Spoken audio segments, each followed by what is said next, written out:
आदाब नाजरीन, INN की खबरों में आपका इस्तकबाल है। मैं हूं शौकत अली सूफी। पेश है अब तक की कुछ अहम खबरें। सुरों की मलिका भारत रत्न लता मंगेशकर का 92 साल की उम्र में इतवार की सुबह मुंबई के ब्रिच केनेडी अस्पताल में इंतकाल हो गया। उनकी लाश को आज दोपहर उनके पेड्रो रोड रहायशगाह पर भूकुंज ले जाया गया। आखिरी रस्मात शाम को शिवाजी पार्क कब्रिस्तान में अदा की जाएगी। ब्रिच केनेडी अस्पताल की डॉक्टर प्रीतिमा समदानी ने बताया कि लता दीदी का इंतकाल इतवार की सुबह 8:12 पर हो गया। उनके मल्टी ऑर्गन फेल होने की वजह से हुआ है। मेडिकल टीम ने बहुत मेहनत की लेकिन उन्हें बचाया न जा सका। लता मंगेशकर को कोरोना से मुतासिर होने के बाद 8 जनवरी को ब्रिच केनेडी अस्पताल में दाखिल कराया गया था। अस्पताल में उन्हें निमोनिया की तशखीस हुई, इसलिए डॉक्टर प्रीतिमा समदानी की सरबराही में ICU में उनका इलाज किया जा रहा था। 22 जनवरी को उनकी सेहत में बेहतरी आई और वेंटिलेटर हटा दिया गया, लेकिन हफ्ते को उनकी तबीयत दोबारा खराब हो गई। शिवसेना के तर्जुमान संजय रावत ने इतवार की सुबह लता दीदी की मौत की पहली खबर ट्वीट की। संजय रावत ने अपने ट्वीट में कहा कि लता दीदी की मौत से एक दौर का खात्मा हो गया है। नेशनलिस्ट कांग्रेस पार्टी के सदस्य शरद पवार ने लता दीदी की मौत को मुल्क के लिए एक गहरा धचका करार दिया है। शरद पवार और संजय रावत भी ब्रिच केनेडी अस्पताल पहुंच गए। वजीर आजम नरेंद्र मोदी ने लता मंगेशकर के इंतकाल पर ताज़ियत का इजहार किया है। उन्होंने ट्वीट किया, लता दीदी के गानों ने जज्बात की एक वसी रेंज को उभारा है। उन्होंने कई दहाइयों से हिंदुस्तानी फिल्म इंडस्ट्री में होने वाली तब्दीलियों को करीब से देखा। फिल्मों के अलावा वो हमेशा हिंदुस्तान की तरक्की के बारे में पुरजोश रहती थी। वो हमेशा एक मजबूत और तरक्की याफ्ता हिंदुस्तान देखना चाहती थी। वजीर दिफा राजनाथ सिंह ने अपने ताज़ियती पैगाम में कहा कि सुर कोकिला लता मंगेशकर जी के इंतकाल से हिंदुस्तान की आवाज़ ख़त्म हो गई। लता जी ने सारी ज़िंदगी आवाज़ और सुर की मशक़ की। उनके गाए हुए गीत हिंदुस्तान की कई नस्लों ने सुने और गाए हैं। उनका इंतकाल मुल्क के फ़न और सकाफ़त की दुनिया के लिए बहुत बड़ा नुकसान है। उनके अहले खाना और मद्दाहों से मेरी ताज़ियत। अपने ताज़ियती ट्विटर में मरकज़ी वज़ीर दाखिला अमित शाह ने कहा कि मैं ख़ुद को खुशकिस्मत समझता हूँ कि मुझे वक्तन फ़वक्तन लता दीदी का प्यार और आशीर्वाद मिला। अपनी लाजवाब हुब्बुल वतनी, मीठी बोली और शाइस्तगी के साथ वो हमेशा हमारे दरमियान रहेंगी। मैं उनके अहले खाना और अनगिनत मद्दाहों से ताज़ियत करता हूँ, अमित शाह ने कहा। आज लता जी हमारे बीच में नहीं रही। पूरे देश के लिए और विशेषकर संगीत में जिनकी रुचि है और संगीत के क्षेत्र के लिए ये अपूर्णीय क्षति है। लता जी का जीवन बचपन से ही संगीत को समर्पित रहा। सुर साधना में अंतिम सांस तक वो अपना योगदान करती रही और 7 दशक तक भारतीय संगीत को, भारतीय शास्त्रीय संगीत को, भारतीय फिल्मों के संगीत को वो सजाती रही, संवारती रही। गाना चाहे कोई भी हो, भक्ति गीत हो, चाहे शास्त्रीय संगीत हो या चाहे फिल्मी गाने हो, लता जी ने सभी प्रकार के गानों से उनके चाहने वालों के मन को मोहा है। लता जी की आवाज ईश्वर की देन थी। जैसे कोई बच्चे की मुस्कान का कोई धर्म, कोई मजहब नहीं होता है, उगते हुए सूर्य की रोशनी का कोई मजहब, कोई धर्म नहीं होता है, फूलों की खुशबू का कोई मजहब, कोई धर्म नहीं होता है, इसमें ईश्वर का आवास होता है। इसी प्रकार से लता जी की आवाज का भी कोई मजहब, कोई धर्म, कोई सीमाएं नहीं थी। वो पूरे विश्व को ईश्वर की देन थी। मेरे व्यक्तिगत जीवन में भी लता जी से मेरे घनिष्ठ रिश्ते रहे हैं। कई बार मेरे जीवन के नाजुक से नाजुक पलों में मुझे उन्होंने ढाढ़स बढ़ाने का भी काम किया है और हमेशा उन्होंने जब भी फोन किया तो फिल्म इंडस्ट्री के लिए किया या संगीत के लिए किया। इतना समर्पित जीवन आज हम सब के बीच में नहीं रहा है। युगों तक लता जी की स्वर साधना और लता जी की आवाज और लता जी का संगीत के प्रति लगाव अनेक पीढ़ियों तक सबको प्रेरणा देता रहेगा। और आज जब लता जी नहीं रही है तब मेरे जैसे करोड़ों उनके चाहने वाले एक रिक्तता का अनुभव कर रहे हैं। और ये जो शून्यावकाश हुआ है वो काफी लंबे समय तक भारतीय संगीत में उसकी क्षतिपूर्ति होना मैं संभव देखता हूं। लता मंगेशकर ने अनेक भारतीय भाषाओं के संगीत को भी अपने योगदान। मरकजी वजीर नितिन गडकरी ने लता दीदी के अहले खाना से मुलाकात की और इतवार की सुबह ब्रिच कैनेडी अस्पताल में प्रभु कुंज की रिहायशगाह पर भी जाकर उन्हें तसल्ली दी। उसके बाद नितिन गडकरी ने कहा कि लता मंगेशकर मुल्क का फख्र थी। उन्होंने अपनी आवाज से पूरी दुनिया में अपना और मुल्क का नाम रोशन किया था।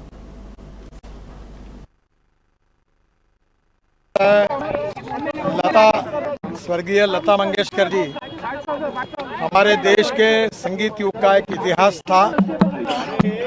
उन्होंने अपने स्वरों से हिंदुस्तान में ही नहीं तो पूरे दुनिया में भारत का नाम एक प्रकार से ऊंचाई पर पहुंचाया था।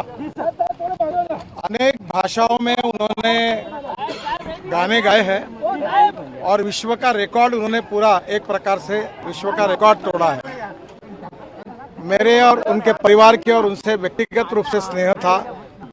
उनका बहुत प्रेम था हम सबके प्रति और उनके जाने से देश की भी हानि हुई है, संगीत क्षेत्र की भी हानि हुई है और पूरे विश्व में हमारे हिंदुस्तान को एक सम्मान प्रतिष्ठा देने वाली ऐसी वो गायिका थी।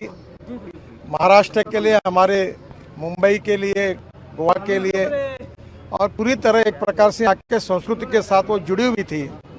उनका जाना ये हमारे पूरे देश के ऊपर एक बहुत बड़ा आघात है। आज वो हमारे बीच में नहीं, पर उनके स्वर, उनका संगीत, उनके गीत आगे भी भविष्य में ऐसी पीढ़ियों से पीढ़ियों तक हम लोग सुनते रहेंगे। मुझे बहुत दुख है कि आज मैं मुंबई आया था और आज सुबह ही ये खबर आ गई। मैं उनका दर्शन लेकर आया हूँ। मैं भगवान से प्रार्थना करता हूँ कि उनकी आत्मा को शांति दे। यही ईश्वर चरणों में प्रार्थना करता हूँ। लता जी का जाना हम सबके जीवन में एक बहुत बड़ा धक्का है और इसको सहन करने की ताकत उनके परिवार को और हम सबको दे, यही ईश्वर चरणों में प्रार्थना। लता मंगेशकर या आमच्या देशाचा अभिमान होत्या। संपूर्ण विश्वामध्ये त्यांनी संगीताच्या आणि त्यांच्या गायनाच्या माध्यमातून आपल्या देशाची प्रतिष्ठा, आन बान आणि सन्मान हा सर्वोच्च कोटीवर पोहोचलेला होता। असं म्हटलं जायचं की लता मंगेशकर हे जगातलं 7वं आश्चर्य आहे।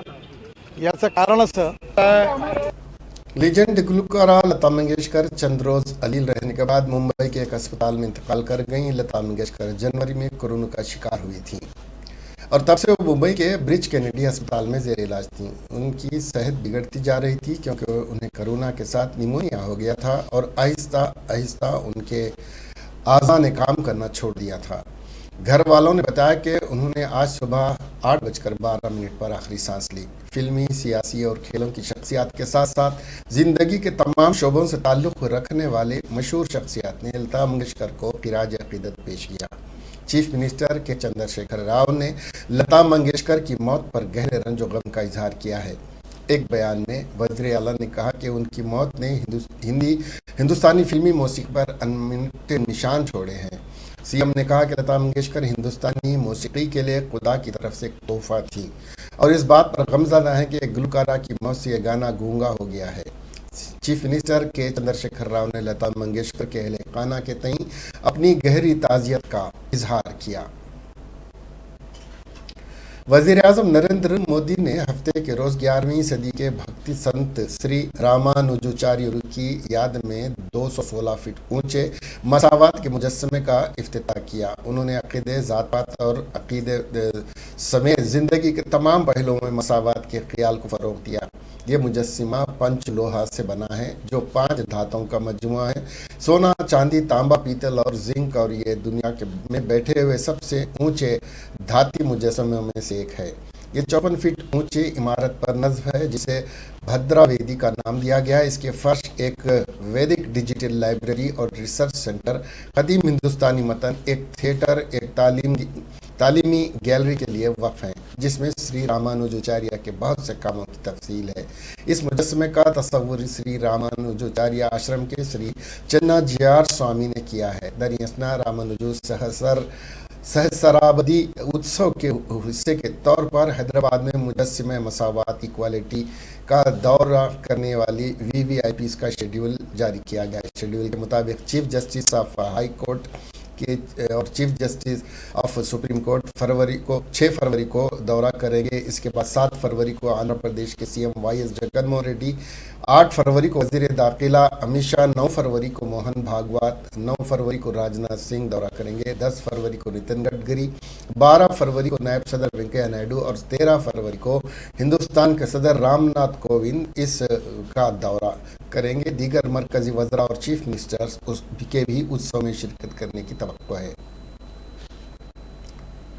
वज़ीर आला के चंद्रशेखर राव ज़राए के मुताबिक रियासत के 31 अजला में से 8 अजला का जारिया माह दौरा करते हुए नए कलेक्टर ऑफिस का इफ्तिताह अमल में लाएंगे, जिसका आगाज़ 11 फरवरी को जनगांव से करते हुए वहां कलेक्ट्रेट ऑफिस का इफ्तिताह अमल में लाएंगे और जल्द शाम को मुखातिब करेंगे। इसके अलावा निज़ामाबाद, जगतियाल, वनपर्ती, महबूबनगर, पेद्दापल्ली और दीगर अजला का जारिया माह दौरा करते हुए वहां कलेक्ट्रेट ऑफिस का इफ्तिताह अमल में लाएंगे। वज़ीर आला के चंद्रशेखर राव 15 फरवरी को पुलिस कंट्रोल कमांड से मेदारम यात्रा के इंतजामात का जायजा भी लेंगे। Wazir cinematography T Srinivas Yadav ने मायनाज गुलकारा लता मंगेशकर की मौत पर अफसोस का इजहार करते हुए बताया कि उनकी मौत से संगीत की दुनिया को और फिल्मी सनत का भारी नुकसान हुआ है। उन्होंने बताया कि वो फिल्मी दुनिया पर 70 साल से ज़्यादा अरसे तक हज़ारों गीतों के जरिए छाई रहीं। वज़ीर सेहत और फाइनेंस हरीश राव ने भी लता मंगेशकर की मौत पर अफसोस का इजहार करते हुए बताया कि वो अपनी तालिब इल्मी के दौरान लता मंगेशकर के गीत काफ़ी शौक़ से सुना करते थे। उन्होंने बताया कि लता मंगेशकर की मौत से फिल्मी सनत का भारी नुकसान हुआ है, क्योंकि उनकी सुरीली आवाज़ तो बाकी रह गई लेकिन वो हमारे दरमियान नहीं रही।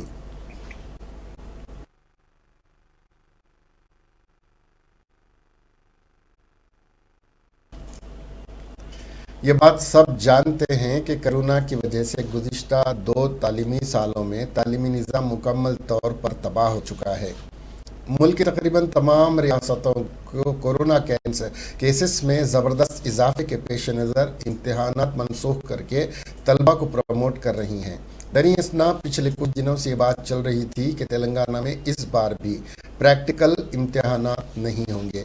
बाज़ अखबारात में ऐसी खबरें शाये हुई कि इस बार भी प्रैक्टिकल की इंतज़ामिया शुकूक में मुब्तला हो गई है। इंटरमीडिएट बोर्ड ने मामले की वजाहत की। इंटर इम्तहानात के हवाले से जारी मुहिम को मुकम्मल रोक देने वाले इंटर बोर्ड ने वजाहत दे दी है। उसने कहा कि इस बार टेस्ट किसी भी हालत में कराए जाएंगे।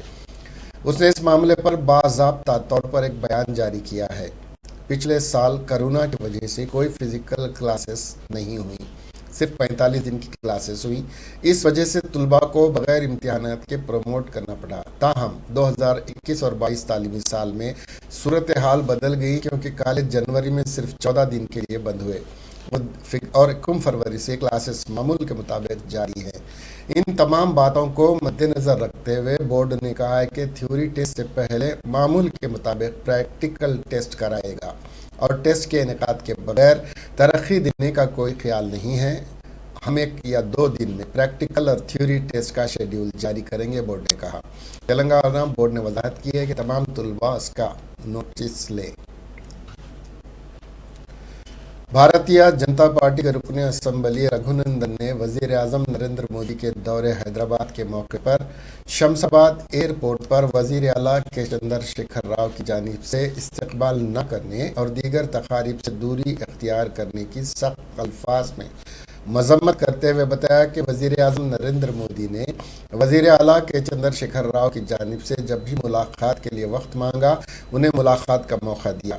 उसके बावजूद जमहूरी उसूलों और प्रोटोकॉल के लिहाज से वजीर आजम के दौरे रियासत के मौके पर चीफ मिनिस्टर की जानिब से इस्तकबाल करना निहायत ज़रूरी है, लेकिन हमारे वजीर आला के चंद्रशेखर राव ने कल वजीर आजम का इस्तकबाल न करते हुए वजीर आजम की तौहीन की है। उस पर उन्हें वजीर आजम से माजरत खाई करनी चाहिए। बीजेपी रुकन असम्बली रघुनंदन ने दावा किया कि 2023 के इंतखाबात में रियासत की अवाम दस्तूर को तब्दील करने की बात करने वाले वजीर आला चंद्रशेखर राव को तब्दील कर देंगे। महकमे मौसमियात ने हफ्ते के रोज़ कहा कि बिहार से छत्तीसगढ़ के रास्ते शुमाली तेलंगाना तक बनने वाले शुमाली जनूबी सतह का तास कमज़ोर हो गया है। इस वक्त रियासत के मशरिक़ और शुमाल मशरिक़ से कम ऊंचाई पर तेज़ हवाएं चल रही हैं। रियासत में ज़्यादा से ज़्यादा और कम से कम दर्जे हरारत गिरने का इम्कान है। यहाँ तक कि सतह गरद के कमज़ोर होने के बावजूद महकमे मौसमियात ने मामूल से 2 से 4 डिग्री सेल्सियस गिरने की पेशगोई की है। यह सिलसिला रियासत के शुमाली और मगरबी अजला में सर्दी की शिद्दत में इजाफे की निशानदेही करता है। रियासत में हफ्ते को रिकॉर्ड किए गए दर्जे हरारत को देखते हुए आदिलाबाद में कम से कम 8.2 डिग्री सेल्सियस दर्जे हरारत रिकॉर्ड किया गया और भद्राचलम में ज़्यादा से ज़्यादा 32.6 डिग्री सेल्सियस दर्जे हरारत रिकॉर्ड किया गया। इस दौरान दीगर अजला जैसे कि ज़िले मेदक में 11.5 डिग्री, रामागुंडम में 11.6 डिग्री, हनुमकुंडा में 12.5 डिग्री, दुंडीगल में 13.6 डिग्री, हैदराबाद शहर में 13 डिग्री, निज़ामाबाद ज़िले में 13.7 डिग्री, हकीमपेट में 14.7 डिग्री, भद्राचलम में 14 डिग्री, खड़ाल में 5 डिग्री 5 और दर्जे हरारत रिकॉर्ड किया गया। महकमे मौसमियात के हुक्काम ने बताया कि कम से कम दर्जे हरारत कई दिनों तक एक जैसा रहेगा। प्लैटिनियम जुबली के मौके पर 95 साला मलिका एलिज़ाबेथ ने अहम ऐलान करते हुए कहा है कि उनके शहजादे चार्ल्स बादशाह और उनकी अहलिया कमीला पार्कर मलिका बरतानिया होंगी।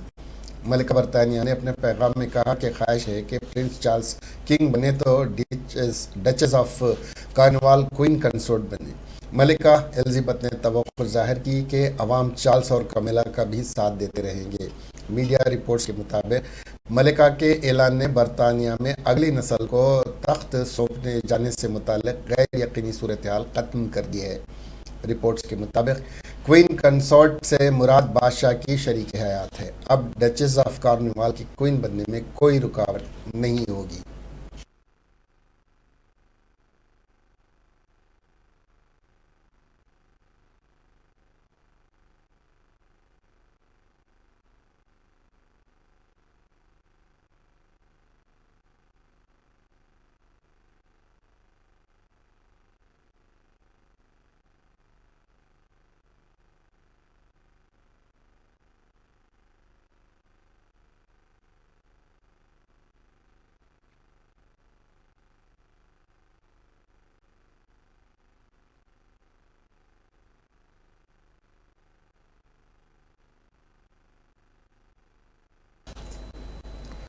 कर्नाटक के साबिक वज़ीर आला HD कुमारस्वामी ने वज़ीर आला बसवराज बोम्मई पर शदीद तनकीद की और कहा कि उनका अपने वज़रा पर कंट्रोल नहीं है क्योंकि वो मुबहम बयानात दे रहे हैं। साबिक वज़ीर आला ने हुकूमत पर जोर दिया कि वह लड़कियों को हिजाब पहनने की इजाज़त दें। कर्नाटक के साबिक वज़ीर आला और जनता दल सेक्युलर के रहनुमा HD कुमारस्वामी ने हिजाब पाबंदी मामले पर रियासती हुकूमत पर तनकीद का निशाना बनाया। उन्होंने कहा कि हिजाब पर पाबंदी आयद करने से लड़कियों के लिए तालीम हासिल करने में मज़ीद मसाइल पैदा होंगे और इस मौजू को सामने लाकर बीजेपी अपना वोट बैंक हासिल करने के लिए मंसूबा बना रही है। बेंगलुरु में मीडिया के नुमाइंदों से बात करते हुए JDS रहनुमा कुमारस्वामी ने कहा कि चंद दिनों से सियासत में कुछ छोटी तंजीमें शामिल हो गई हैं और मुस्लिम कम्युनिटी में तालिबात के लिए मज़ीद परेशानी पैदा करने की कोशिश कर रही हैं। एक तरफ बीजेपी लड़कियों को तालीम देने की पॉलिसी की बात करती है और बेटी पढ़ाओ बेटी बचाओ जैसे नारे देती है, और वहीं अब बीजेपी का तस्वुर बेटी पढ़ाओ के बजाय बेटी हटाओ में बदल गया है, उन्होंने कहा।